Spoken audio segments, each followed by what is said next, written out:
What's going on, guys? I'm Chris, and this is Regular Guy Training. And today we're going to talk about the 1000 Lumen TLR1HL.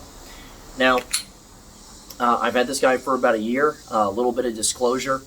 Streamlight saw that I put out my 800 Lumen TLR1HL review about a year ago.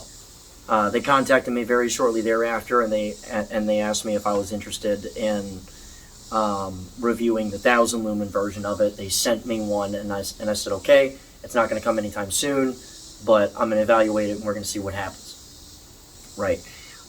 In addition to this, I posted a couple of classes recently, brand new ones. We're going to Mississippi, and there's an additional one for Drakesboro, self-defense rifle and handgun, respectively. So, check out the website, link in the description below if you want to sign up for those. Also, I know that, I'm sweaty and junk. I got out of the gym. I do not have a ton of time, so I'm filming this review sort of under a little bit of a crunch because I have other things to do today.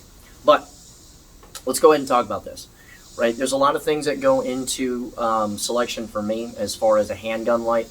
I like having finesse controls, meaning really easy to actuate controls.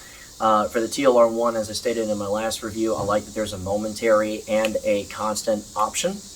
Especially if I'm right-handed, I have the option to go to momentary only or constant, depending on what it is that I need. So, I like the controls. I like that they're not quite as stiff as the Surefire X300 and its variants, but that's just a personal preference. It's not like there is a real reason. It's not like the light's unreliable, right? I just like the controls on this one a little bit better. Now, there are things that this does that are slightly different from lights like that, where this isn't as concentrated. It's more flood oriented. And that does factor into some decision making because these have to do a lot of stuff.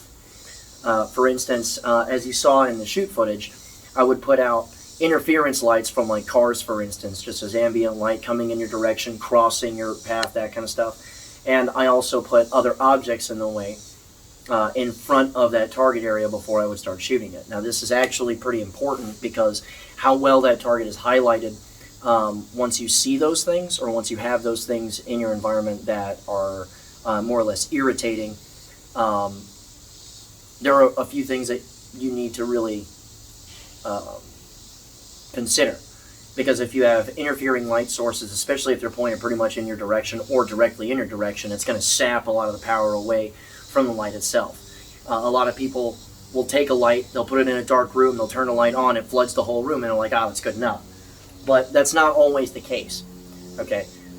We have to consider, what if those ambient light sources are a thing? What if you're outside, it's as bright as this, and let's say that, for instance, that you're, like a law enforcement guy, and you go into a house, and it goes from as bright as it is right now to pitch black dark inside of a house.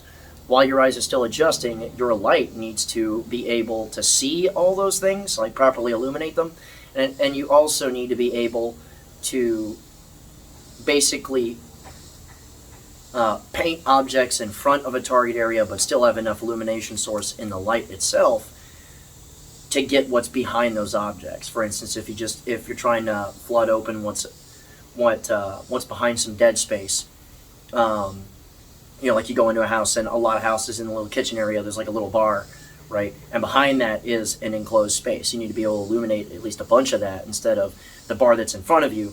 That's usually roundabout, soloplex high, is interfering with the light that's painted that whole surface now. You need to be able to see what's behind that. Or little windowed areas inside of a house. Things like that. So when you're in a bright environment like this and then you go inside, you have to be able to see what's on the other end of it. Now, the reason why I like the fact that this is, 20,000 candles and 1,000 lumens is the simple fact that when you're going into these spaces, it floods a little bit more, so it'll get a little bit more of that dead space, and you'll be able to see significantly more inside of that enclosed space than something that has a very, very concentrated light. Now, I'm not even saying that that's bad. Like, for instance, a lot of people are going to bring up their X300s and they're like, oh, I see just fine. I totally got you, and I'm not even saying that the difference in emphasis is bad. I just personally prefer more flood-oriented stuff. Now, the con to this is that, for instance, like to sort of judge whether or not our lights are good to go when they're mounted on a handgun light, for instance, is that we'll get a car like my 2019 Corolla that actually does have pretty good headlights on it. We'll put the brights on and we'll start backing up, right? And we'll mount this to an airsoft pistol or whatever, and we'll start pointing at a dude sitting in, one of our guys, sitting in the driver's seat, and I need to be able to see if I can tell what's going on with his hands inside a certain distance, right? Because there are handheld lights that are much, much more powerful than that, and to me they're judged to a slightly different standard. But if I can get 15, 20 yards to where I can back up, I have lights right in my face, I can point this out there, turn that light on, and see what's going on with that person's hands, even though there's interfering light pointed right at my face or right in my direction, I'm good to go as far as that's concerned, and this achieves that. So as far as how powerful it is, how well it highlights an area, how well you can pull details from things, this is adequate for that purpose. Now, when you start backing up more, you start losing detail, right? But at least for me, there's like a judge of yard line as far as how well I can see before I'm dependent on something else, like a really powerful handheld light, like a mod light or something like that, right? So as far as that goes, going from 15,000 candles to 20,000 candles and 1,000 lumens, this actually is a marked improvement over its predecessor, and that was the 800. Now, how long does it stay there? Because a lot of times, a lot of 1,000 lumen or 800 lumen lights will not stay, at that output for very long. As far as this thing's runtime is concerned, I've changed a few sets of batteries, but I've shot a lot in the dark with it to see if there was any electronics package differences. Did it take a hit in reliability as far as that's concerned, sacrificing that reliability for output? How long does it stay at its full power? And I will say, I'm actually very pleased at the fact that this stays at its full power output about as long as the 800 lumen version did, right? Matter of fact, I still have that light, and I used it to compare to this one quite a bit. And while that light is significantly older and its lens is actually really, really clouded at this point, as far as performance, as far as how long this light stayed as powerful as it's advertised to be, it stays that way about as long as the older one did. And that was pretty impressive all by itself. Like, it's hard for me to put a particular timestamp, like how long it's going to stay that way, because that really depends on how much you use it. And for most people, it's how much do you fuck with it in your house, things like that. How much shooting do you do in the dark? It's hard for me to put a timestamp on that. But as far as what I could tell in the last year, it stays as powerful as advertised for about as long as the 800 lumen HL. So, that's very impressive to me, because they didn't sacrifice anything and just straight up upgraded the product itself. So I'm very, very happy with that. I'm very, very happy with this. I'm glad that it's still a very affordable option. It's very reliable. For a lot of people, it isn't a secret that I'm not a fan of a lot of the weapon-mounted light options from Streamlight, because it seems like their ProTac series that you mount on the lights and that kind of stuff, they have to be very, very well away from the muzzle, like in general, or the vibrations are just going to kill the light's usefulness altogether, especially once you start training a lot with it. This guy has done nothing but impress, because again, it's a marked improvement over the previous light with no particular downsides, and it's as reliable as ever, right? So for those of you that were wondering whether or not this is a worthwhile upgrade, wondering, based on previous experience with lights, okay, they upped the output, but did they retain the reliability? They absolutely did. There are some people that are going to hate the controls on this forever. I got that. There are other people that are going to really hate the fact that, you have to program it into on or off only. But the program into on or off only function is very, very simple. If you want to see what I'm even talking about in the first place, you can check out my previous review of this particular light. But other than that, I don't really have much to say. It's been very boring as far as its performance is concerned, and it has been a significant upgrade over, previous generation lights.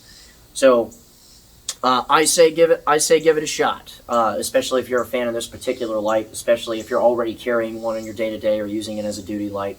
I say give it a shot because it hasn't failed me at all, and there are a lot of people that I know that have picked them up that haven't had any issues either as far as its performance.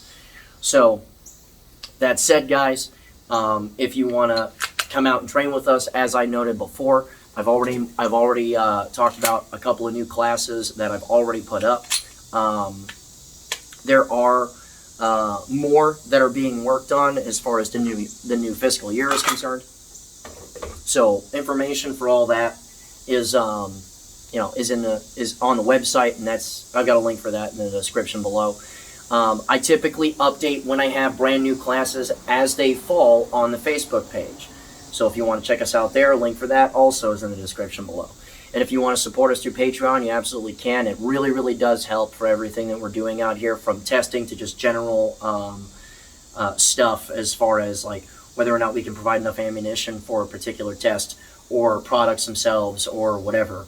And if you want to get something out of that, $41 a month allows you to train with us as much as you want to, with a single restriction, and that is that doesn't apply to the vehicle class, and that's simply because of monetary logistics and that kind of stuff. I pretty much had to make that a everybody pays for it kind of deal.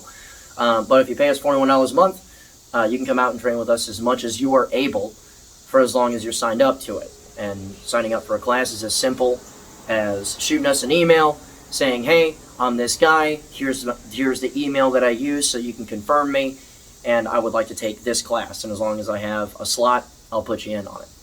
So now that all my plugs are done, that's all I have on this particular review. Personally, I say go get it. It's been just as reliable as ever and as previous versions, so I don't see any problems with it. But that being said, remember guys, regular guy's firearm is the last defense against tyranny.